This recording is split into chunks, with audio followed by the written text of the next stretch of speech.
Okay guys, welcome back. Today we're going to be going over a little bit of front rack mobility for all my front squatters out there, but maybe more specifically, not just front rack, but maybe tying in a little bit more to the lat, okay? I think a lot of people get distracted trying to improve their front rack mobility, which I mean, there's plenty of things to work on and mobilize when it comes to the front rack, whether it be a front squat, moving into an overhead position, whatever, whether it be the wrist, forearm, long head of the tricep, whatever. Today we're going to focus a little bit more so on the lat, a little bit of the long head of the tricep too, depending on where you're tight, but more so today I just want you to get in the mindset and thinking a little bit more of what position am I going to be stretching and mobilizing in that's going to affect the way I'm actually going to start lifting in, okay? Something we always use in here in the gym when we're mobilizing and stretching before we start lifting in our strength portion is if you're going to stretch in a shitty position, you're probably going to lift in a shitty position, okay? So everything we're going to do today is going to come from a nice organized position, something we would focus on as well as when we're actually lifting weights as well, okay? So keep that in mind as you move through all your mobility sessions from this day forward, okay? Homework for you, number one, okay? So first, before we get into the band, we'll grab a foam roller. We're just going to quickly mash out the lats a little bit, get them a little bit loose, work into that muscle tissue there before we start tying this band in here and mobilizing, okay?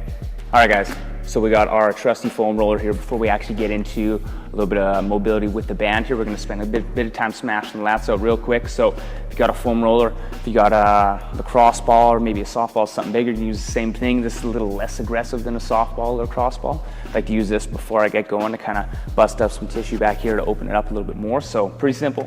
Have this on the ground. You can do this a number of different ways, but I'll get set up. And what I'm aiming for is the lat here. If you kind of go to your armpit and move over to the side a little bit, but just that muscle, that tissue right there, it might be a little bit more back towards the ribs, but that's the area we're looking at right there, okay? So we're gonna set up on this foam roller, and I'll start, I won't be completely sideways, I'll even rotate a little bit this way, and I can start with the hand up by the ear. I can stretch out a little bit further, trying to relax here, breathe, and then if I do find some spots that are a little more aggressive, angry than the other ones, I can post up on it, breathe, and even move side to side. Pretend you're a DJ, hand on that ear, side to side, good. Test, get back in there, find some other corners, and just move with it. Spend some time, a few minutes on each side before we actually get into those stretches on that band there, grab that foam roller, okay? There's step one. Okay, so after we mobilize that lat, loosen up a little bit, we're gonna use this band here, and we're gonna use this to distract the shoulder a little bit to hopefully tie in a bit of external rotation with the shoulder, but still be able to stretch out that lat a little bit and maybe a little bit the long head of the forearm, or the long head of the triceps, sorry. So you got a band, you're looking up to a post, door handle, frame, whatever, about belly, waist high should be good, okay?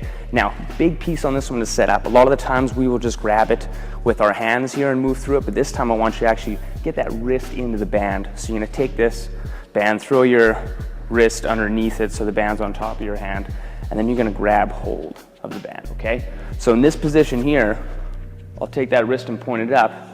I'm gonna throw this band behind my shoulder. Now, here's the point where we wanna be thinking about what the ribs are doing, what kind of position we're stretching in, okay? So don't let the ribs collapse, the lower back overextend standing here because we're doing nothing here except overloading the low back. So I want you to keep those ribs down, number one, okay? Get a little bit of tension on there, distract a little bit. And then from here, not only am I letting this band pull the elbow up, but when I keep that wrist and that shoulder in a good externally rotated position so I can help by going over my head and pulling that elbow in a little bit, trying to stay organized and pull that elbow in towards my head a little bit without letting it collapse out on me, okay? So that's your guys' homework today, is try to take yourself from a internally rotated position here to an externally rotated position, shoulders back and down, so you can see the flip from the hands there, and take that when you're grabbing a band and try to hold that position there while still keeping the ribs down, the stomach tight. If you're having issues with it, again, grab that elbow from overhead, pull it towards the head, and that should help you keep that position a little bit better. And then test and adjust, find out, did it work? Can we stay organized? Elbows up in a good position, or are we sacrificing this to get the elbows up? Because if we're sacrificing the ribs here in the stomach, not having any tension to get the elbows up, it's not gonna work so well for you if you start loading up those shoulders with some weight and trying to front squat, okay? So moral of the story, when you're stretching, doing anything mobility, think same position I would be doing the lift in, and focus on keeping those shoulders externally rotated, nice and tight, okay? Thanks for watching, guys. See you next time.